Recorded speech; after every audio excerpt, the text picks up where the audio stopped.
Senhor presidente, senhoras e senhores deputados, brasileiros e brasileiras que nos assistem nesse momento.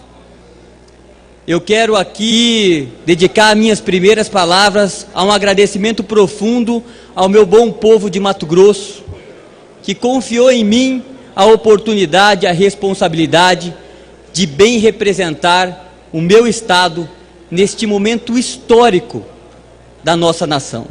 Quero dizer que eu sei do tamanho da minha responsabilidade ao julgar nesse momento o prosseguimento do processo de admissibilidade do impedimento da Presidente da República. Mas sei também que cabe a mim respeitar a vontade maior do nosso povo, do povo brasileiro, do povo do Estado do Mato Grosso, claramente, de forma contundente e mais pacífica, manifestada nas ruas de todo o Brasil.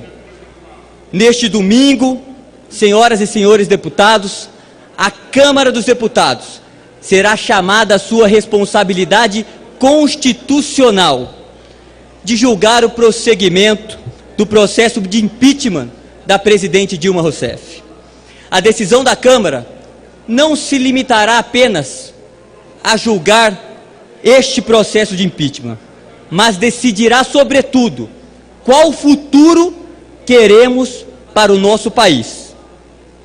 Uma mudança ou a continuidade de um projeto político de poder que levou o Brasil à mais grave crise da sua história. Analisei durante os últimos meses, de forma muito serena e responsável, todos os elementos da denúncia que foi apresentada a esta casa sobre os crimes de responsabilidade eventualmente cometidos pela presidente Dilma Rousseff.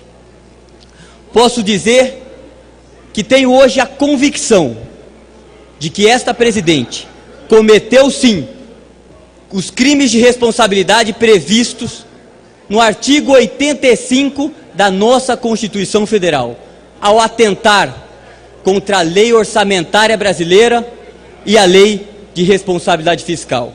A edição de decretos suplementares sem autorização do Congresso Nacional constitui um grave descumprimento da legislação brasileira. Primeiro, porque ao fazê-lo, a presidente desrespeitou claramente a lei orçamentária brasileira, comprometendo o resultado fiscal do nosso país. E isso ficou claramente demonstrado no projeto de lei número 5, encaminhado no final do ano passado pelo governo federal, que tenta reverter os números fiscais do Brasil, de um superávit orçamentário previsto no início do ano de 70 bilhões de reais, a um déficit de mais de 115 bilhões de reais, contribuído claramente por mais de 95 bilhões de reais de decretos suplementares, agravando a crise fiscal do nosso país. E segundo, porque ao fazê-lo, a presidente desrespeitou a prerrogativa desta casa e diminuiu o Congresso Nacional. Vale lembrar aqui que nenhum governante tem o direito ou pode dispor do dinheiro público como lhe convém. É preciso respeitar as leis para assim garantir o bom e correto uso do dinheiro público. Também quero me referir aqui às chamadas pedaladas fiscais, empréstimos tomados pelo governo de forma consistente durante 14 meses de 2014 e de 2015 para pagar gastos correntes, maquiando assim as finanças do governo e a situação fiscal do nosso país. Isso é um grave descumprimento à lei de responsabilidade fiscal. E ninguém está acima das leis no nosso Brasil. Quero aqui também refutar de forma veemente a tese de que aqui existe um golpe. Se há crime, não há golpe. Os indícios de crime estão claramente evidenciados nos atos da presidente, como assim demonstra o relatório aprovado por ampla maioria na Comissão Especial de Impeachment aqui dessa casa. Se não votarmos pela continuidade deste processo, entraremos talvez para a história como aquela legislatura que impediu ou enterrou a continuidade de um processo de investigação sobre um crime de responsabilidade que está claramente evidenciado num relatório aprovado por ampla maioria nessa casa. Além do mais, abriríamos no nosso país um enorme precedente de permissão a qualquer governante de descumprir a lei orçamentária, a lei de responsabilidade fiscal e a legislação do nosso Brasil. Se houve golpe, certamente não é neste processo de impeachment que tramita na nossa casa, realizado mediante um processo legal, previsto na Constituição Federal, conduzido, garantido a todos a ampla defesa, o direito do contraditório, e cujo trâmite, e por várias vezes de suas etapas, passaram inclusive pelo crivo da mais alta corte desse país, do Supremo Tribunal Federal. Sabemos que esse julgamento não é um julgamento meramente jurídico, ele é também político, e por isso ele tramita no Congresso Nacional. Portanto, nós não podemos deixar de responsabilizar este governo por ter conduzido este país à maior crise da sua história, de ordem política, moral, ética e, sobretudo, econômica. Não podemos simplesmente aceitar um governo que coloca o seu projeto político de poder acima dos interesses maiores do Brasil e dos brasileiros.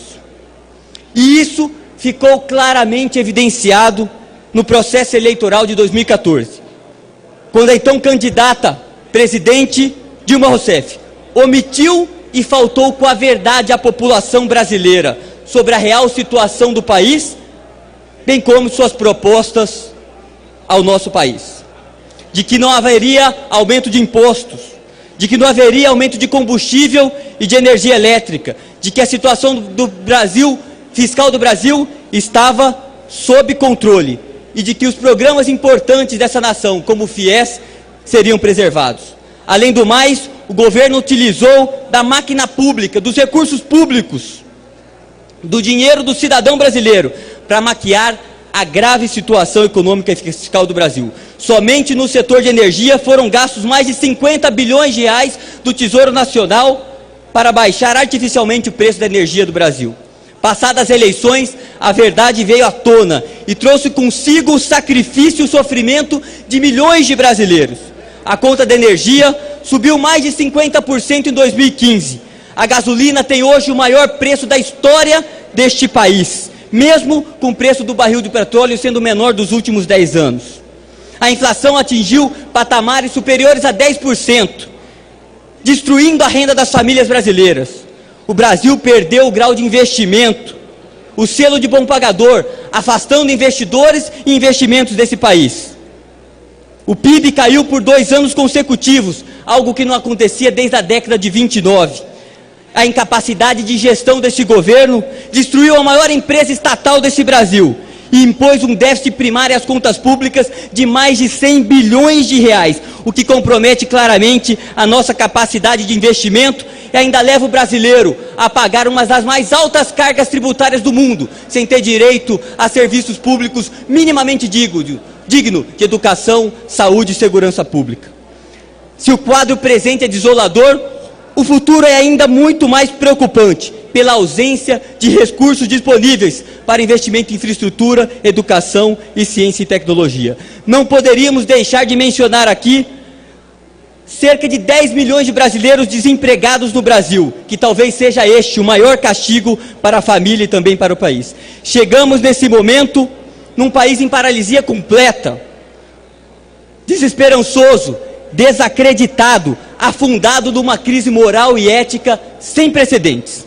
O atual cenário nos obriga a tomar uma atitude corajosa, responsável, de interromper este modelo esgotado que está levando o nosso Brasil à falência. Precisamos urgentemente de um novo governo, de uma mudança que trará de volta a esperança aos brasileiros e resgatará a confiança no futuro do nosso país. Como homem público, tenho a obrigação de respeitar a vontade do nosso povo. No domingo, não fugirei à minha responsabilidade. Vou votar sim ao prosseguimento da admissibilidade do impeachment da presidente Dilma. Tomei essa decisão em respeito ao meu povo do Mato Grosso, aos centenas de milhares de votos que recebi no meu estado para bem representar o Mato Grosso. Uma vez virada essa triste página da história do nosso país, haverá ainda muito a ser feito e, de minha parte, muita vontade de fazer.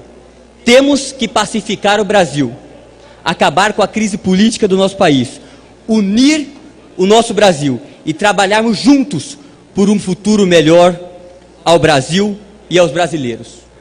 Voto sim, assim como o meu partido majoritariamente, pela retomada da esperança e por um novo caminho ao Brasil.